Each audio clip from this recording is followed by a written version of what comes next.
அனைவருக்கும் வணக்கம். நான் அரவிந்த், இலங்கையில மன்னார்ல இருக்கிறேன்.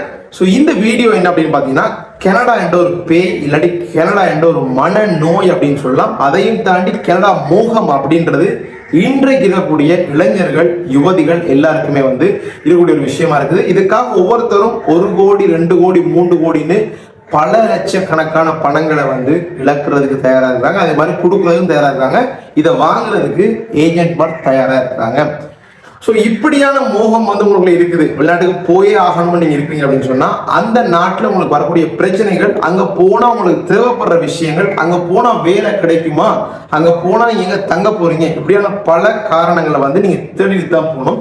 நிறைய பேர் இந்த எந்த விஷயத்தையுமே பார்க்காம ஜஸ்ட் நாங்கள் வெளிநாட்டு போயிட்டா சரி அப்படின்ற மாதிரி போயிட்டு அங்கே போய் கஷ்டப்படுறதை நாங்கள் நாளுக்கு நாள் நிறைய பேர் கேட்டுக்கொண்டிருக்கிறோம். அங்கே இருக்கக்கூடிய எல்லா தற்கால விஷயங்களையும் தெரிஞ்சு கொள்ளணும்ன்றதுக்காகத்தான் இந்த பதிவு. ஸோ வீடியோக்குள்ள போகிறதுக்கு முன்னாடி நம்ம சேனலுக்கு நீங்கள் முதல் முறையாக வந்திருக்கீங்க அப்படின்னு சொன்னால் மறக்காம சேனலை சப்ஸ்கிரைப் பண்ணி வச்சுக்கோங்க. வாங்க வீடியோக்குள்ள போய் இந்த வீடியோவை முழுமையாக பார்க்கலாம். நீங்கள் கனடாவுக்கு போகத்தான் வேணும் அப்படின்னா இந்த காரணங்கள்லாம் தெரிஞ்சுக்கொள்ளுங்க. அங்கே நடக்கிற பிரச்சனைகளை தெரிஞ்சு கொண்டு நீங்கள் கனடாவுக்கு போங்க அப்படின்னு சொல்லி கொடுறேன். வாங்க வீடியோக்குள்ள போயிட்டு வந்துடலாம். என்னோட பேர் அரவிந்த், நான் இலங்கையில மன்னார்ல இருக்கேன். ஏற்கனவே நான் கனடா பத்தின நிறைய காணொலிகளை என்னுடைய சேனல்ல பதிவு செஞ்சிருக்கேன். கிட்டத்தட்ட 10க்கும் மேற்பட்ட வீடியோக்கள், வித்தியாசமான கேள்விகள், நிறைய விடயங்களை அலசி ஆரம்பிச்சிருக்கேன். முற்றுமுழுதான் நாங்க ஸ்டூடெண்ட் விசா, விசிட் விசா, 2 விசாலையும் பாத்தீங்கன்னா இப்ப நிறைய பேர் இலங்கையிலிருந்து கனடா கூட போய் கொண்டிருக்காங்க. அவங்க எல்லாருக்காக தான் பார்க்க போறோம். சரி, நான் ஸ்டார்ட்ல நிறைய விஷயங்கள் நெகட்டிவா பேசலாம். இப்போ பாசிட்டிவான விஷயத்தை பேசுவோம். உலகத்திலேயே மிகச்சிறந்த ஒரு நாடு மக்கள் வாழ்றதுக்கு அப்படின்னு சொன்னா கனடா அப்படின்ற ஒரு நாட்டை தான் எல்லாருமே பேசிக் கொண்டிருந்தோம். கனடா மட்டும் இல்லை, கனடா, ஜெர்மனி, சுவிட்சர்லாந்து, நோர்வே அப்படின்னு நிறைய நாடுகள் சொல்லி கொண்டிருந்தோம். ஸோ இந்த நாடுகள் எல்லாம் எப்போ இந்த பிரச்சனை இல்லாட்டி அங்கேயுமே ஒரு பொருளாதாரம் சரியில்லைன்ற ஒரு பேச்சு எடுபடுது அப்படின்னு பார்த்தீங்கன்னு சொன்னா, இந்த கொரோனா அப்படின்ற ஒரு வைரஸ் எல்லாரும் பரவிச்சுல, இந்த வைரஸுக்கு பிறகும் அதே மாதிரி தற்காலத்தில் நடந்து கொண்டிருக்கக்கூடிய அந்த நாடுகளுக்கு இடையிலான போர் இருக்கு தானே, இந்த போர் சூழ்நிலைக்கு பிறகுதான் பார்த்தீங்கன்னா நிறைய இடங்கள்ல பொருளாதார பிரச்சனைகள் வருது. சரி, கனடான்றது ஒரு பெஸ்டான நாடு. எங்களோட தமிழ் மக்கள், அதாவது இலங்கையிலிருந்து வாழக்கூடிய எங்களோட ஈழத்திலிருந்து போன தமிழ் மக்கள் எவ்வளவு பேர் இருக்கிறாங்க அங்க. சரி தானே, அப்ப நீங்க இப்ப எங்களை போகணும்னு சொல்றீங்க அப்படின்ற ஒரு கேள்விக்கு தான் நாங்க இன்னைக்கு பேச போறோம். அங்க இருக்கக்கூடிய முக்கியமான பிரச்சனைகள் என்ன அப்படின்னு பாத்தீங்கன்னு சொன்னா, அங்க இருக்கக்கூடிய வாழ்க்கை செலவு ரொம்பவே அதிகரிச்சிருக்கு. அந்த வாழ்க்கை செலவால கரண்ட் பில், தண்ணி பில், அது இது அப்படின்னு பார்க்கலாம். அதுலயும் முக்கியமான வாழ்க்கை செலவா பார்க்கக்கூடிய இந்த வீட்டு வாடகை இருக்குங்களா, அது அளவே இல்லாம உயர்ந்திருக்கு. கிட்டத்தட்ட 2-3 மடங்கு.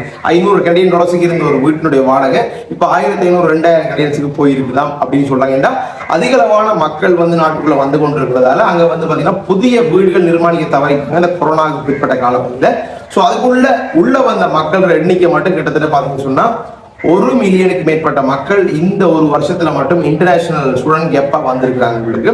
ஸோ இப்படி இருக்கும்போது என்ன நடக்குது, அங்க வீடுகள் இல்லை. ஸோ இருக்கக்கூடிய வீடுகளுக்கே பாத்தீங்கன்னு சொன்னா நிறைய பேர் போய் தங்குறாங்க. அதுக்கு இந்த மாதிரி வாடகைகளை கூட்டிக் கொள்றாங்க அப்படின்ற மாதிரி சொல்றாங்க. இதை தவிர பாத்தீங்கன்னு சொன்னா அங்க டேக்ஸ் வரின்றது அதிகரிக்கப்பட்டிருக்கு. அதே மாதிரி ஸ்டூடெண்ட் விசாவோட நாட்டுக்குள்ள போறவங்களுக்கான அந்த யூனிவர்சிட்டிக்கான கட்டணங்கள் அதிகரிக்கப்பட்டிருக்குது. இதை தவிர வேலை இல்லாம இருக்குது. வேலையின்மைன்றது அங்க இருக்குது.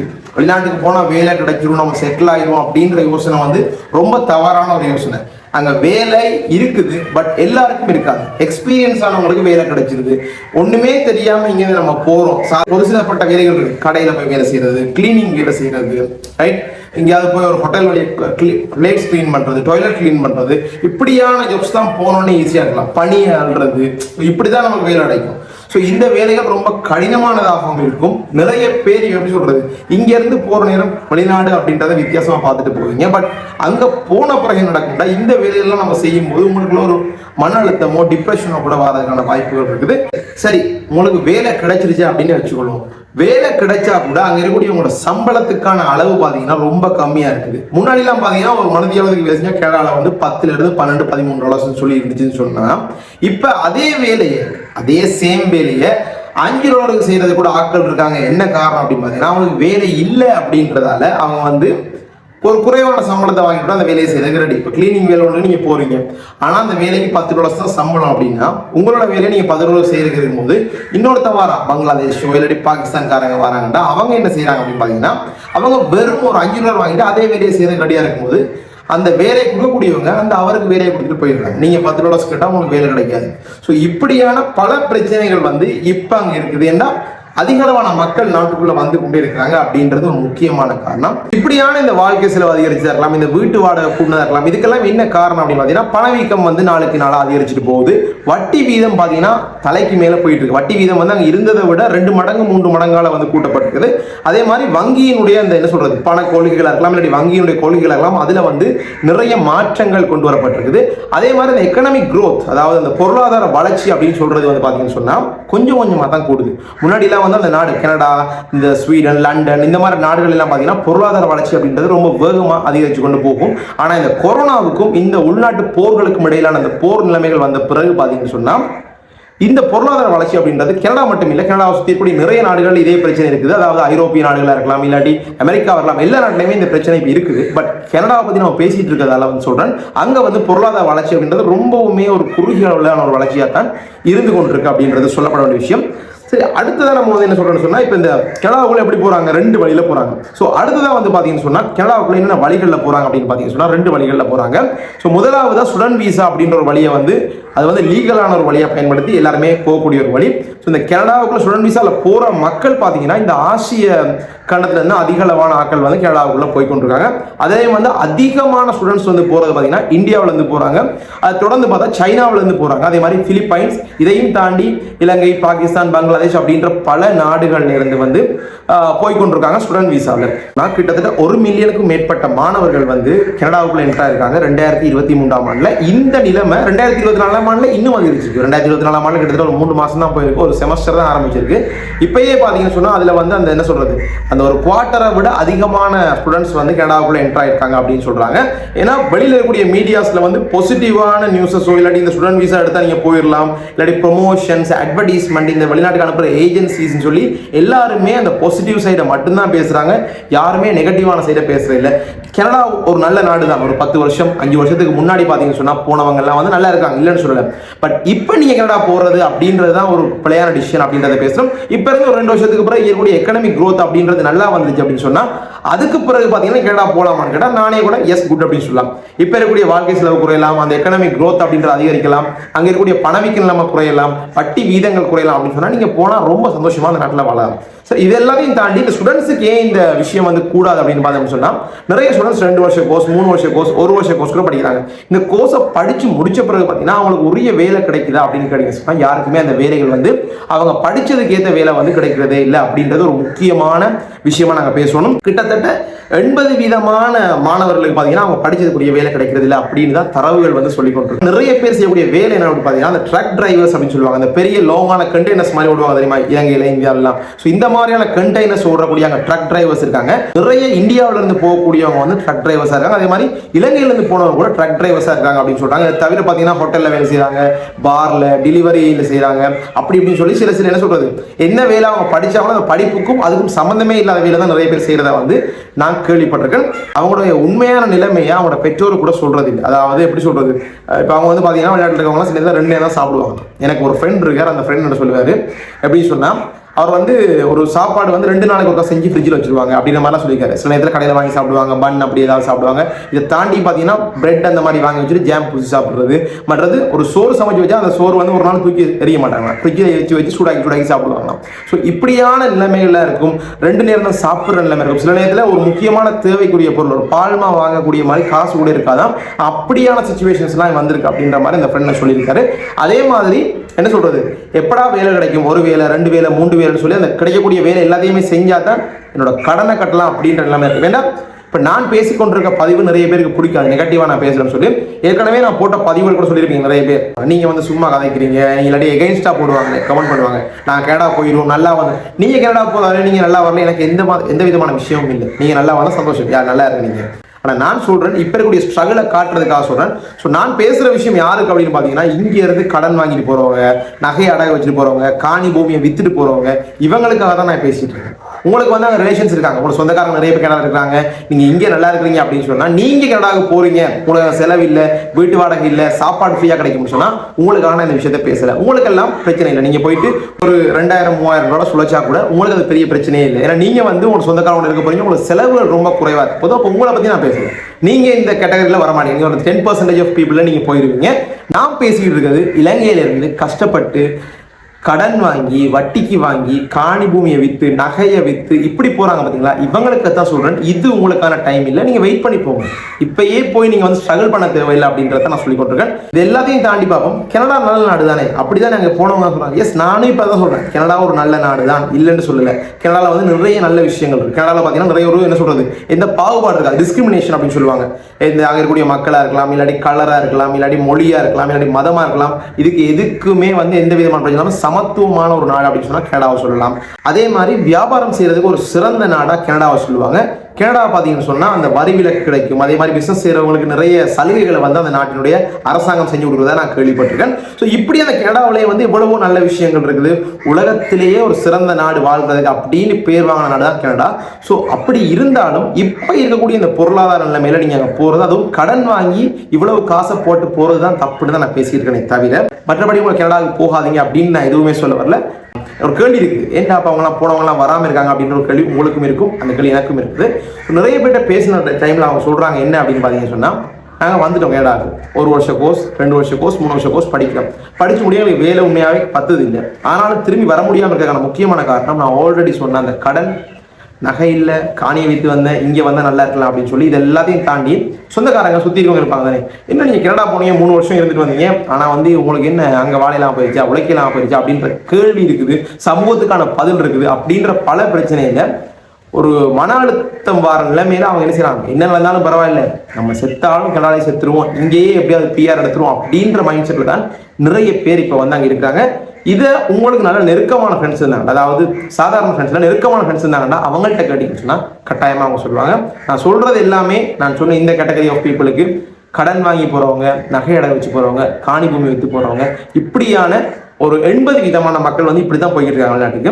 ஏன்னா இவ்வளவு காசு இங்கே இருக்கு அப்படின்னு சொன்னா நீங்க யாருமே வந்து வெளிநாட்டுக்கு போக போறது இல்லை, இங்கேயே நீங்க சந்தோஷமா வாழ்ந்துட்டு போயிடலாம் அப்படின்ற கேள்வி உங்க எல்லாருக்குமே தெரியும். இதான் சரின்றது உங்களுக்கு தெரியும். நான் பேசுறது உண்மைன்னு தெரிஞ்சா கூட நிறைய பேர் அதை ஏற்றுக்கொள்ள மாட்டீங்கன்னு சொன்னா உங்க எல்லாருக்குமே மனசுக்கு முன்னுக்கு இருக்கிறது என்ன, நான் கனடா போயிடணும், எனக்கு கனடா தான் பெருசு, கனடால தான் நல்லா வாழலாம், இல்லாட்டி வெளிநாடு தான் நல்லா வாழலாம் அப்படின்ற மைண்ட் செட்ல இருக்கிறீங்க. அடுத்த முக்கியமான விஷயம் பார்த்தீங்கன்னு சொன்னா சைக்காட்ரிக் இஷ்யூ, அதாவது உங்களுக்கு வந்து என்ன சொல்றது, மனம் சம்பந்தப்பட்ட இல்லாட்டி மனநோய் இல்லாட்டி ஒரு டிப்ரெஷன், ஒரு மன அழுத்தம் தரக்கூடிய பிரச்சனை பற்றி பேச போறோம். ஒரு 20 வயசுலேருந்து 25 வயசுக்குள்ள நீங்க இலங்கையில் இருந்துட்டு போறீங்க அப்படின்னு சொன்னா, உங்களுக்கு அங்கே யாருமே இல்லை அப்படின்னு சொன்னா, நீங்க தனிப்பட்ட ஏதோ ஒரு வீடோ வாடகை எடுத்து அங்கே தங்க போறீங்க. ஸோ அப்படியான உங்களுக்கு இங்க வாங்கின கடனை நீங்க மனசுல யோசிச்சுட்டு இருக்கும்போது, வேலை இல்லை, சம்பளம் பத்தாது, கடன் அடைக்க முடியல, வட்டி காசு கட்ட முடியல அப்படின்ற பல பிரச்சனைகள் இருக்குமெண்டா உங்களோட மனசு எப்படி இருக்கும், எவ்வளவு ப்ரெஷராக இருக்கும் அப்படின்னு யோசிச்சு பாருங்க. ஸோ நீங்கள் இந்த ப்ரெஷருக்குள்ள போறதுக்கான காரணம், அதுவும் 20லேருந்து 25 வயசுக்குள்ள இருக்கவங்க நிறைய பேர் இப்படியான ப்ரெஷர்ல அங்கே வாழ்றாங்க அப்படின்னு சொல்லி அங்கே இருக்கக்கூடிய ஒரு ஃபேமஸான சைக்காட்ரிஸ்ட் ஒருத்தர் வந்து சொல்லியிருக்காரு. அது மட்டும் இல்லை, இதெல்லாம் நடக்கிறதுக்கான முக்கியமான காரணங்கள் என்ன அப்படின்னு பார்த்தீங்கன்னா, நீங்கள் எதிர்பார்த்து வந்தது வேற, ஆனால் உங்களுக்கு அங்கே கிடைக்கிறது வேறையா. நீங்கள் வந்து இங்கேருந்து, அதாவது இலங்கையிலேருந்து போகிறோன்னு வச்சுக்கோங்களேன், இங்கேருந்து போகும்போது வெளிநாட்டை வந்து வித்தியாசமாக பார்க்குறீங்க, இங்கேருந்து உங்கள் நண்பர்களோ சொந்தக்காரங்களோ ஃபோட்டோவில் போட்டதை தான் நீங்கள் பார்த்துட்டு போகிறீங்க. பட் நீங்கள் அங்கே போன பிறகு அந்த லைஃப் உங்களுக்கு அங்கே இல்லை, அந்த ஃப்ரீடம் உங்களுக்கு இல்லை அப்படின்னு உங்களுக்கு யோசிக்க தோணும் போது தான் இந்த மன அழுத்தம்ன்றது முக்கியமாக உங்களுக்கு வரப்போகுது. இந்த மன அழுத்தம் இருக்கு தானே, இது உங்களை எங்க கொண்டு விடுது அப்படின்னு பாத்தீங்கன்னா 2 இடத்துல கொண்டு விடுது. ஒன்று வந்து பாத்தீங்கன்னு சொன்னா தற்கொலை பக்கமா விடுது, இன்னொன்று வந்து போதைப் பொருள் பக்கமா விடுது. தற்கொலை அப்படின்றதுக்கு பாத்தீங்கன்னு சொன்னா ஒரு தரவு ஒன்று சொல்லி கொண்டிருக்குது, கிட்டத்தட்ட ஒவ்வொரு மாதமும் 5 பேர் வந்து தற்கொலையில வந்து ஸ்டூடெண்ட்ஸ், அதாவது மாணவர் விசால வந்தவங்க வந்து இறந்து கொண்டிருக்காங்க. கிட்டத்தட்ட பாத்தீங்கன்னு சொன்னா 5 பேர் ஒவ்வொரு மாசமும் அவரேஜா இந்தியாவுக்கு வந்து பிணமாக அனுப்பப்படுறாங்க தற்கொலை பண்ணவங்க. இவங்க எல்லாருமே மாணவர் விசால வந்தவங்க அப்படின்னு சொல்றது. இதுவரைக்கும் 400க்கும் மேற்பட்டவங்க கனடாவில் வந்து கடந்த 5 வருடங்கள்ல வந்து இறந்திருக்கிறாங்க அப்படின்ற மாதிரி சொல்றாங்க. இது எல்லாமே தற்கொலைகள், அதுவும் மன அழுத்தம், இந்த கஷ்டமான சூழ்நிலை, அங்கே இருக்கக்கூடிய பிரச்சனைகள், சொந்தங்களை விட்டு வந்துடுறாங்க, தனி ரூம்ல இருக்கிறாங்க, இந்த குளிர் பனிக்காலம்ன்றது பெரிய ஒரு டிப்ரெஷன் அங்கே கொடுக்கும் அப்படின்ற மாதிரி சொல்றாங்க. இப்படியான பிரச்சனைகளால தான் வந்து இவ்வளவு பேர் இறந்திருக்காங்க. ஸோ அடுத்த பக்கம் தற்கொலை ஒரு பக்கம் இருக்குது, இன்னொரு பக்கம் பார்த்தீங்கன்னு சொன்னால் இந்த ட்ரக்ஸ் அப்படின்னு சொல்லுவாங்க, போதைப் பொருள் இருக்குது. ஸோ இந்த போதைப் பொருளில் 55லேருந்து 75% போதைப் பொருள் வந்து கனடாவில் ரொம்ப ஈஸியாக கிடைக்கும். அதாவது எந்த நாட்டிலேயுமே இல்லாத மாதிரி போதைப் பொருள் வந்து ரொம்ப ஈஸியாக கனடாவில் கிடைக்கும். ஸோ இந்த போதைப் பொருள் பழக்கத்துக்கு இந்த மன அழுத்தம் காரணமாகவோ இல்லாட்டி வேலை இல்லாத டைமில் இல்லாட்டி அங்கே புதிய நண்பர்கள் மூலமாகவோ வேலைத்தள நண்பர்கள் மூலமாகவோ இந்த போதைப் பொருளுக்கு வந்து சிலர் வந்து பழக்கப்படுறாங்க, அடிக்ட் ஆகுறாங்க, அவங்களோட வந்து இணைஞ்சு கொடுறாங்க. ஸோ இப்படி நடக்கிறதால அந்த போதைப் பொருள் பழக்கத்துக்கு போகிற டைமில் அவங்களுக்கு வந்து அது வந்து ஒரு குறிப்பிட்ட காலத்துக்கு பிறகு அது ஒரு ஹார்ட் அட்டாக் மாதிரியான பிரச்சனை வந்து அவங்களும் வந்து உயிரிழக்கிறதுக்கான சந்தர்ப்பம் காணப்படுது அப்படின்ற மாதிரியும் அங்கே தரவுகள் வந்து சொல்லி கொண்டு இருக்குது. ஸோ இது தேவை எங்களுக்கு. 2 கோடி ரூபா 3 கோடி ரூபா 5 கோடி ரூபா வரைக்கும் செலவழிச்சு நாங்கள் வெளிநாட்டுக்கு போய் அங்கே வேலை இல்லாமல் நம்ம இங்கே இருந்த சுதந்திரமான வாழ்க்கையை விட்டுட்டு கிடைச்ச ஒவ்வொரு நாளும் சமைச்சு சாப்பிட்ற சாப்பாடை விட்டு நாங்கள் போய் இதெல்லாம் செய்யணுமா அப்படின்னு கேட்டீங்கன்னா கட்டாயமாக இல்லை. இந்த நாட்டிலையும் வாழலாம். நீங்கள் அங்கே போய் ஒரு பிஸ்னஸ் செஞ்சு நல்லா வந்துடும் அப்படின்னு சொல்கிறீங்களா, அதே பிஸ்னஸ் நீங்கள் இங்கே செஞ்சால் நல்லா வரலாம். நான் கடைசியாக ஒரு வீடியோ போட்டிருந்தேன். அந்த வீடியோவில் கிட்டத்தட்ட ஒரு 5-6 பெண் தொழிலதிபர்களை வந்து நான் வந்து இன்டர்வியூ எடுத்தேன். தொழிலதிபர்கள் நான் சொல்கிறதுக்கான காரணம் என்னென்னா, நம்மளாம் ஏழாது அப்படின்னு சொல்லி வெளிநாட்டுக்கு ஓடும்போது அவங்க இங்கேருந்து தொழில் செய்கிறாங்க. அதுவும் கிட்டத்தட்ட ஒவ்வொருத்தரும் பார்த்தீங்கன்னா 2-3 வருஷமாக தொழில் செஞ்சு கொண்டிருக்காங்க, இங்கேயே தொழில் செய்கிறாங்க. அப்போ அப்படியானவங்க தொழில் செய்யும் போது நாங்கள் ஏன் தொழில் ஒன்று செய்ய முடியாது இலங்கையில், நாங்கள் ஏன் ஒரு முயற்சி பண்ண முடியாது, நாங்கள் ஏன் தோட்டம் செய்ய முடியாது, நாங்கள் ஏன் விவசாயம் செய்ய முடியாது, நாங்கள் ஏன் ஒரு பிஸ்னஸ் செய்ய முடியாது, நாங்கள் ஏன் ஒரு கடை வைக்க முடியாது, நாங்கள் ஏன் புதிய தொழில்களை செய்ய முடியாது அப்படின்ற ஒரு கேள்வி தான் நான் கேட்கணும்னு நினைக்கிறேன். இப்போ உங்களுக்கு ஒரு கேள்வி இருக்கும், சரி இவ்வளவு விஷயம் நடக்குது, இவ்வளவு பிரச்சனை நடக்குது, இது எல்லாத்துக்கும் கனடா கவர்மெண்ட் பார்த்து கொண்டு தானே இருக்குது, கனடா கவர்மெண்ட் ஒன்றும் செய்யாமல் இருக்கா அப்படின்னு கேள்வி வருதுன்னா அவங்க ஒன்றுமே செய்ய மாட்டாங்க. செய்யாமல் இருக்கிறதுக்கு ஒரு காரணம் இருக்குது. கிட்டத்தட்ட வந்து பார்த்தீங்கன்னா அவங்க இந்த புதிய மக்கள் உள்ளுக்கு போகிறாங்க, இல்லாட்டி புதிய விசிட்டர் விசாவோ ஸ்டூடெண்ட் விசாக்குள்ளேயோ நிறைய பேர் உள்ளே போகிறதால 2 லட்சத்துக்கும் மேற்பட்ட தொழில் வாய்ப்புகள் அங்கே வந்திருக்குது புதுசாக. ஒன்று. 2வது விஷயம் பார்த்தீங்கன்னா மிக பிரம்மாண்டமான விஷயம், கிட்டத்தட்ட 22.1 பில்லியன் ரூபாய் அவங்களுக்கு வருடம் வருமானமாக மட்டும் வருது இந்த புதிய மாணவர்கள், இந்த புதிய விசிட்டர் விசாவால் வர மக்களால் அப்படின்றது வந்து முக்கியமான விஷயம். ஸோ இவ்வளோ வருமானம் வரல என்னதுக்காக அந்த நாடு இது எல்லாத்தையும் நிப்பாட்ட போகிறாங்க. நீங்கள் எல்லாமே தெரிஞ்சுதானே வாங்க நாட்டுக்குள்ள. ஸோ இந்த குளிர்காலத்தில் நீங்கள் வாழ்ந்துதான் ஆகணும், இங்கே இருக்கக்கூடிய வேலையை நீங்கள் செஞ்சுதான் ஆகணும், இங்கே இருக்கக்கூடிய வேலையின்மையை நீங்கள் ஏற்றுக்கொள்ளணும். இதெல்லாம் யாருக்கு ஓகே அப்படின்னு பார்த்தீங்கன்னு சொன்னால், ஒரு 10 வருஷமா 20 வருஷமா அந்த நாட்டில் வாழக்கூடிய கனடாவினுடைய குடியுரிமை பெற்றவங்களுக்கே கஷ்டமா இருக்குது, அவங்களுக்கே கஷ்டமா இருக்குது. நிறைய பேர் வந்து தங்களோட அதிருப்திகளை வந்து வலைத்தளங்களை பதிவு செய்யறாங்க. ஸோ அவங்களுக்கே இது கஷ்டம்னு சொன்னால் நீங்கள் புதுசாக போய் உடனே முன்னேறலாமா அப்படின்னு கேட்டீங்கன்னா முடியாது. பட் உங்களாலையும் அந்த நாட்டில் முன்னேற முடியும். நான் யாரையும் வந்து குறைச்சி மதிப்பிடவும் இல்லை, நீங்கள் போகாதீங்க அப்படின்னு டிமோட்டிவேட் பண்ணல, எல்லாராலையுமே முடியும். பட் இது சரியான காலமா அப்படின்றத நீங்கள் தெரிஞ்சு கொண்டு போங்க. இல்லாட்டி யாராவது முகவர்களோ இல்லாட்டி நண்பர்களோ சொல்கிற சும்மா ஒரு கதையை கேட்டு நீங்கள் கடன் வாங்கி அடகு வச்சு காணி பூமியை விற்று போயிட்டு மண்டையை பிச்சுக்கிட்டு தற்கொலை பண்ணுறதோ சூசைட் பண்ணுறதோ இல்லாட்டி நீங்கள் ஏதாவது செஞ்சு உங்களை மாற்றிக்கொள்ற நிலைமைக்கு மாட்டிடக்கூடாது அப்படின்றதுக்காக தான் இந்த பதிவை பற்றி இவ்வளவு நான் பேசி கொண்டிருக்கேன். ஏனெண்டா இதை வந்து எல்லாரும் பேசுறாங்க, இல்லை எல்லாரும் வந்து நீங்கள் கேடா போகலாம் அப்படின்றத பற்றி தான் நிறைய பேர் பதிவு போடுறாங்க. கேடா போகலாம்ன்ற பதிவு போட்டால் எனக்கும் நல்லா வியூஸ் போகும். கேடா நீங்கள் ஈஸியாக போகலாம்னு கூட எனக்கு நல்லா வியூஸ் போகும். நான் அந்த வியூஸுக்காக இந்த பதிவுகளை போடல. நான் ஏற்கனவே விளையாட போகிறதுக்காக பிள்ளையான ஒரு வழியை ஒரு 3-4 வருஷத்துக்கு மேலே எடுத்து என்ன கஷ்டப்படுறேன் அப்படின்னு எனக்கு தெரியும். அதனால தான் இந்த விஷயத்தை நான் உங்களுக்கு திரும்ப சொல்கிறேன். இதை பற்றின அப்டேட்ஸ் ஒவ்வொரு மாதம் கட்டாயமாக நான் போட்டுக்கொண்டு தான் இருப்பேன், நிப்பாட்ட மாட்டேன். நான் திரும்பவும் சொல்கிறேன், இந்த பதிவு உங்களுக்கு கோவத்தை ஏற்படுத்தினாலும் பரவாயில்லை, உங்களுக்கு வந்து ஒரு நல்லதுக்கு நான் சொல்கிறேன் நினைச்சுக்கூடாலும் பரவாயில்ல, முடிஞ்ச அளவு பகிர்வை வந்து நிறைய பேர்ட்ட பகிர்ந்து கொள்ளுங்க. ஏன்னா இது வந்து கட்டாயமாக வெளிநாடு போகிறதுக்கு நிறைய பேர் முயற்சி செய்கிற டைமில் இது அவங்களுக்கு உதவியாக இருக்கும் அப்படின்னு நினைக்கிறேன். அங்கே வேலையின்மைன்ற பிரச்சனை கட்டாயமாக இருக்குது. ஏன்னா அதிக அளவான மக்கள் இப்போ ஸ்டூடெண்ட் விசா விசாவில் போய்கொண்டிருக்காங்க. வீடு இல்லாத பிரச்சனையினால அங்கே வந்து வீட்டு வாடகை அதிகமாக காணப்படுது. ஸோ அந்த பிரச்சனை இருக்குது. வாழ்க்கை செலவு அதிகமாக இருக்குது.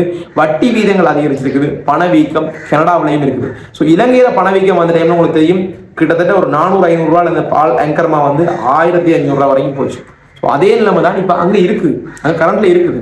பட் நீங்கள் போனாங்க உழைக்கலாம் இல்லைன்னு சொல்லலை. ஏன்னா இப்போ இலங்கையில் மாதம் 50,000 ரூபா உழைச்ச ஒருத்தருக்கு அங்கே போயிட்டு ஒரு 3000 டாலர்ஸ் கிடைச்சா அது வந்து கிட்டத்தட்ட 9 லட்சம் ரூபா, பெரிய காசு இல்லைன்னு சொல்லலை. பட் அந்த 9 லட்சம் ரூபா நீங்கள் உழைக்கிறதுக்கு உங்களுக்கான மாதத்துக்கான வீட்டு வாடகை எவ்வளவு, உங்களோட சாப்பாட்டு செலவு எவ்வளவு, உங்களுக்கு ஒரு ட்ராவலிங் காசு எவ்வளோ முடிய போகுது, இப்படியான மற்ற விஷயங்கள் இதுக்கு எவ்வளோ செலவாகும்ன்றதை நீங்கள் கணக்கெடுங்க. இதெல்லாம் யாருக்கு ஓகே அப்படின்னு பார்த்தீங்கன்னா, அங்கே வந்து அத்தையோ மாமாவோ அண்ணனோ தம்பியோ சொந்தக்காரங்களோ அப்பாவோ அம்மாவோ யாராவது இருக்கிறவங்களுக்கு வீட்டு வாடகை இல்லை, சாப்பாடு செலவு இல்லை அப்படின்ற உதவியில் இருக்கவங்களுக்கு வந்து எந்த பிரச்சனையும் இல்லை. நீங்கள் போனீங்கன்னா உங்களுக்கு அந்த 9 லட்சமும் உங்களுக்கு வந்து மிச்சம் பிடிக்கலாம். ஸோ நீங்கள் ஒரு 2 கோடி கடன் வாங்கிட்டு போனீங்கன்னா ஒரு 2 வருஷம் தான் கடன் அடைச்சிருக்கீங்க. பட் இந்த உதவி எதுவுமே இல்லாமல் போன என்னோட நண்பன் ஒருத்தர் இருக்கான். அவன் சொல்கிற எக்ஸ்பீரியன்ஸ் எனக்கு நான் அடிக்கடி பேசி கொண்டிருக்கேன். அவர்கிட்ட நான் பெற்றுக்கொண்ட விஷயங்களையும் அதே மாதிரி நான் தேடினது, அதாவது சமூக ஊடகங்களில் தேடின விஷயங்களாக இருக்கலாம், நிறைய பேரோட அனுபவ பயிர்வாக இருக்கலாம், அது எல்லாத்தையும் முன்னிறுத்தான் இந்த பதிவு உங்களுக்காக போட்டிருக்கேன். ஸோ தயவு செய்து கனடா போக போகிறீங்களோ இல்லாட்டி வெளிநாடு எந்த நாட்டுக்கு போக போகிறீங்கனாலும் அந்த நாட்டை பற்றியும் அங்கக்கூடிய கரண்டான சுச்சுவேஷன், அதாவது தற்கால நிலைமையை பற்றியும் தெரிஞ்சு கொண்டு போகணும் அப்படின்னு கேட்டுக்கொண்டு இந்த பதிவை முடிச்சுக்கொண்டேன். உங்களோட கருத்துக்கள் எல்லாத்தையும் தயவு செய்து கீழே கமெண்ட்ல பதிவு செய்யுங்க. நான் சொல்றது சரியா பிள்ளையா, இல்லை நான் பொய் சொல்றேனா உண்மை சொல்றேனா அப்படின்னு சொல்லி நீங்கள் நினைக்கிறத மறக்காம கீழே கமெண்ட்டை சொல்லுங்க. நம்மளோட சேனலுக்கு நீங்கள் முதல் முறையாக வந்து இந்த பதிவு முழுமையாக பார்த்துருங்க அப்படின்னு சொன்னால், பிடிச்சிருந்ததுன்னு சொன்னால் நம்மளோட சேனலை மறக்காம சப்ஸ்கிரைப் பண்ணி வச்சுக்கொள்ளுங்க. இன்னொரு நல்ல வீட்டில் சந்திக்கிறோம். அதே மாதிரி லண்டன் பற்றின ஒரு பதிவை போட சொல்லி ஒரு நண்பர் கேட்டிருந்தார். அதை பற்றியும் விரைவாக ஒரு பதிவை நான் ரெடி பண்ணிட்டு உங்களை வந்து சந்திக்கிறேன். பாய்.